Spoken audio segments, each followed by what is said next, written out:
एक पत्नी की दुख भरी कहानी। वो 27 साल की थी। उसके पति ने उसे 1 साल के बेटे के साथ छोड़ दिया था। उसके बाद वो अपने भाई के घर चली गई। उसकी भाभी ने उन्हें घर पर रखने से मना कर दिया।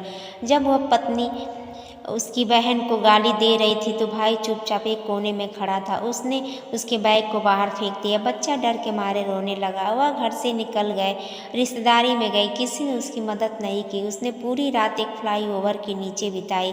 ठंडी हवा उसे झकझोर रही थी, लेकिन वह अपने बेटे को ठंड से बचाने में कामयाब रही। अगली सुबह वह काम ढूंढने चली गई। कुछ नहीं मिला। 2 दिन हो गए थे, उसे कोई काम नहीं मिला था। उसका बेटा होटल की बर्बाद खाने से जिंदा था। चौथे दिन उसे 150 रुपये प्रति माह के 2 वक्त के भोजन पर घरेलू सहायिका की नौकरी मिल गई। वह एक अमीर परिवार था। उसने महिला के लिए एक छोटा कमरा बुक कर दिया। एक कोने में कालीन, 2 तकिए थे। उसके भगवान को धन्यवाद दिया। 1 महीने तक उसे कोई शिकायत नहीं थी। एक रात किसी ने उसका दरवाज़ा खटखटाया। वह उठी और पूछी कि कौन। कोई जवाब नहीं आया और फिर दरवाज़ा खटखटाया। वह डर गई। वह धीरे धीरे आगे बढ़ी। उसके होंठ काँप रहे थे और उसने किसी तरह हिम्मत जुटा के दरवाज़ा खोला। कमरे के बाहर और अंदर अंधेरा था। उसने एक बड़े आदमी की परछाई देखी। इससे पहले कि वह कुछ पूछ पाती, परछाई ने उसे पकड़ लिया और दरवाज़ा बंद कर दिया। उसकी डबडबाती आँख बेबस थी।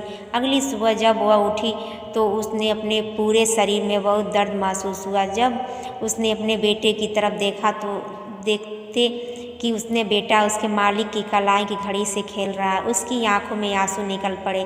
साल बीत गया। वह उसके घर काम नहीं कर रही थी। उसकी मुलाकात एक महिला से हुई जो एक एनजीओ चलाती है और उसे अपने खुद का व्यवसाय चलाने में मदद की।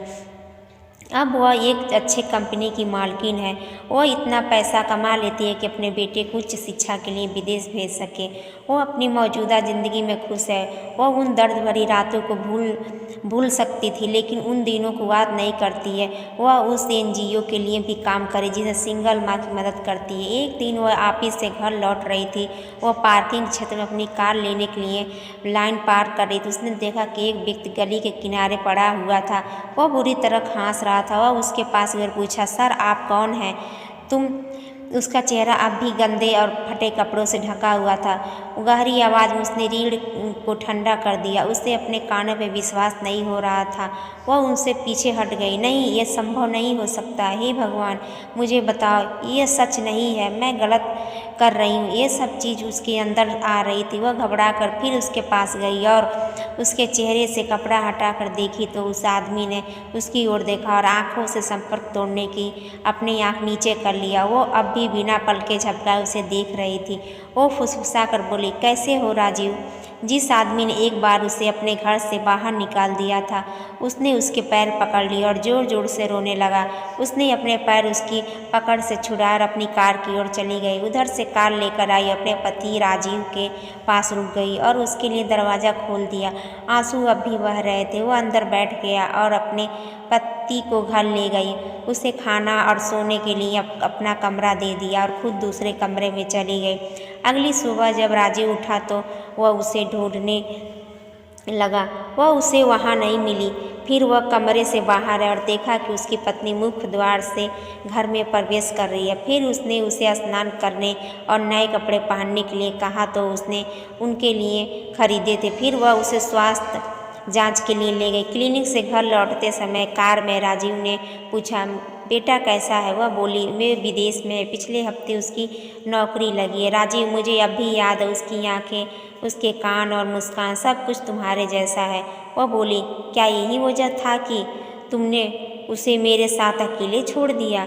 राजीव के पास कोई जवाब नहीं था। उसने उसके कंधे को छुआ और माफ़ी मांगी। 6 महीने बीत गए।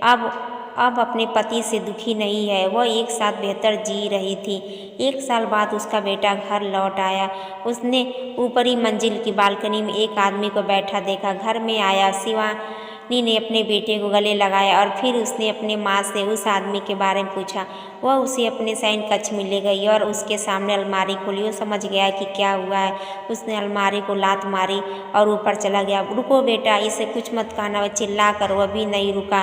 राजीव ने अपने बच्चे को देखा और उसे गले लगाने के लिए पास दौड़ा, लेकिन उसका बेटा उस व्यक्ति को गले लगाने से इनकार कर दिया। उसने उसकी माँ की जीवन और बचपन नष्ट कर दिया। वह बोला, माँ, आप उसे माफ़ कर सकते हो लेकिन मैं नहीं। वह बोली बेटा यह तुम्हारे पापा हैं, हर इंसान से कोई न कोई गलती हो जाती है। बेटा राजीव मुझे माफ़ कर दो, मैं तुमसे हाथ जोड़कर प्रार्थना करता हूँ, मुझे एक अच्छा पिता बनने का एक मौका दीजिए।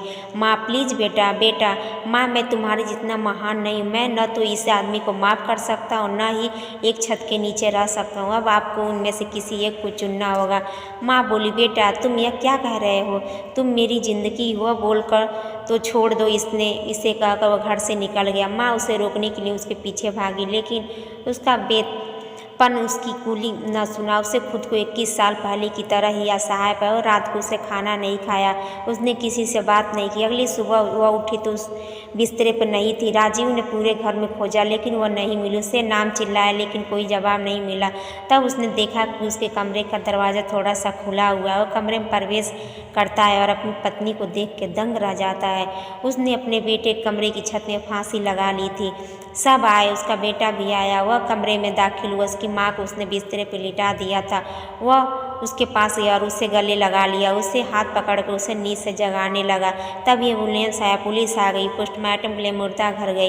नीचे दिए गए पिता के पास आया और अपने पिता गले लगकर जोर जोर सुनने लगा। राजीव ने उसे स्टील कुर्सी बैठा, माँ की डायरी देखी, उसके हाथ में लिखा देखो डायरी में एक पत्र गिरा। उसने उठाया, अपनी माँ की अंतिम शब्द पढ़ने लगा। मेरा बेटा मत रो मेरे अनमोल, तुम मेरे बहादुर लड़के हो। मेरे बेटे तुम राजीव को अपने पिता के रूप में स्वीकार करो, अब वह एक बदला हुआ आदमी है। मेरी मौत के लिए खुद को या अपने पिता को दोष मत दो। मैं तुम्हारे से प्यार करती हूँ और मैं तुमसे खुश हूँ। तुम जानते हो मैं चाहती थी कि अब मैं मरूँ तुम मेरे साथ हो, इसलिए मुझे मिल गया। मैं आपके कमरे में बचपन, कपड़े, खिलौने, किताबें सब एक साथ रहा। आपका कमरा उस जगह जहाँ मैंने आखिरी बार सांस लिया, आपका कमरा वह जगह है जहाँ मैं आखिरी बार मुस्कुराई।